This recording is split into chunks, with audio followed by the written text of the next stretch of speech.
Have you ever looked in the mirror and wondered, how did we get here so fast? One moment, we're chasing dreams. The next, we're counting pills. But not everyone fades with age. Some people at 70, 80, even 90 walk with energy, laugh with strength, and live with purpose. What are they doing differently? Today, I'll share with you 8 habits that many people over 60 unknowingly keep. Habits that quietly damage the body, the mind, and the spirit. You'll also meet Toshiko, a 78-year-old woman from Okinawa who swims every morning, gardens every afternoon, and hasn't seen a doctor in years. Her story, it'll stay with you. But more than that, this video isn't about fear. It's about power, your power. Because you still have time to feel strong, clear, and fulfilled. But only if you stop doing what's silently breaking you. Each of these lessons is more than just a tip. It's a wake-up call, the kind that changes lives if you let it. I won't sugarcoat it. Some of this might sting, but truth often does. So I ask you, watch to the very end. Not just to learn, but to reflect. The last point might be the one that hits home the hardest, and if you haven't already, I recommend subscribing and hitting the notification bell so you won't miss any of my videos. Your support means the world to me now. Let's dive in. 1. Ignoring movement. Stillness is a slow death. It's easy to believe that rest is what we need after 60, but too much rest, it kills. Studies show that muscle mass declines up to 8% every decade after 40, but inactivity accelerates it. Toshiko, remember her? At 74, her knees started aching. Her daughter begged her to rest, but instead she started swimming. Slowly. 1 lap at a time. Today, at 78, she swims a kilometer a day. Her knees, no more pain. Movement isn't just exercise, it's survival. Even 20 minutes of walking a day can change everything. But here's the thing. Even when we move, if we're fueling our body the wrong way, we're working against ourselves. 2. Eating soft. You're not old, your food is. We've been told to eat soft, bland, easy foods as we age. But the truth?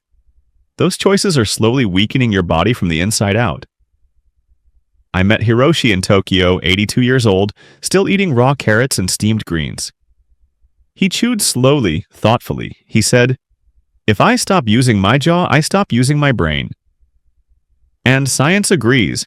Chewing stimulates memory and cognitive function. It even protects against dementia. So move your body, and then feed it what it truly craves. Challenge it, engage it, let it work.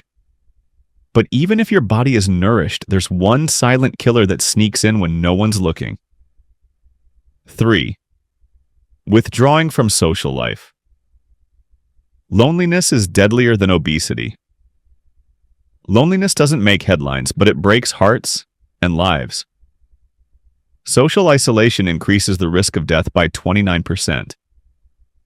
Maria was 69 when her husband passed. She didn't leave the house for months. Then a neighbor invited her to a community garden. Today, she leads it and says, "It brought my soul back to life." See, it's not just muscles and meals that matter. Connection is medicine. And what often makes that connection harder?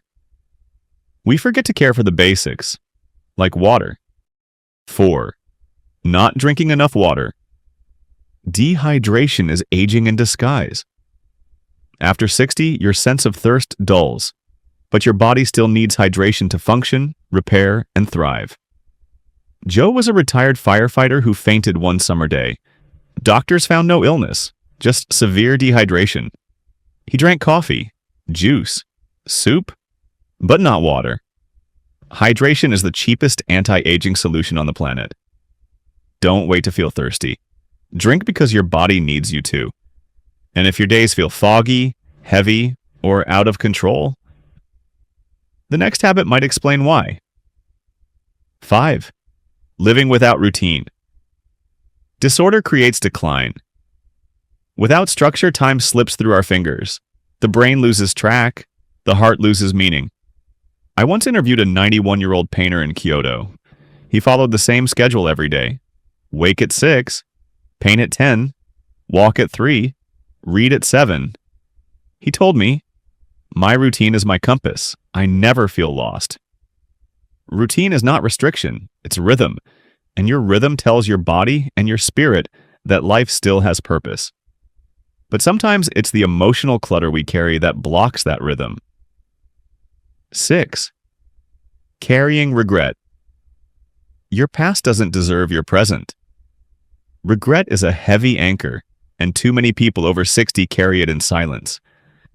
Eleanor was 80 when she wrote a letter to her sister after 40 years of silence. They cried, forgave, reconnected. She said, "I didn't know how much it hurt until I let it go." Forgiveness isn't about them, it's about you and the peace you deserve. But many never find that peace because they believe one lie, the worst one. 7. Saying, "It's too late." That lie steals more life than illness. Age doesn't close doors, but your mindset can. Thomas picked up a paintbrush at 76. At 81, he sold his first painting. He told me, "The first 75 years felt like black and white. Now I live in color." If you're still breathing, you're still becoming. Never say, "I'm too old." Say, "Let's see what happens." And if you're still here, still listening, it's because you haven't given up. So let me ask you, when was the last time you really, truly felt joy? 8. Denying joy. Duty is noble. Joy is necessary. Somewhere along the line, we were told to act our age, to dim our light, to stop dancing. Lucille is 85. She wears polka dots, red lipstick, and hats with feathers. When asked why, she said, "I buried my friends." I'm not burying my sparkle. Joy isn't a luxury, it's a lifeline. It keeps your immune system strong, your brain young, your life vibrant. So please, laugh loudly, sing badly, dress like nobody's judging. Joy is your right. Let's remember what we've uncovered together. Move, even when it hurts, especially then. Chew real food. Let your body work, connect. Don't let silence take over. Hydrate. More than you think. Keep a routine. Anchor yourself, let go of regret, free your heart. Never say too late, say why not. Choose joy every single day. These aren't just lessons, they're lifelines. And if even one of them stirred something in you, don't let it go. Tell me, which moment stood out? Was it Toshiko's story? Eleanor's letter? Your comment might help someone else take the first step. If this helped you in any way, give it a like. It helps more people see stories that actually matter. And if you felt something here, something real, subscribe. Join a community where we don't just talk, we grow together.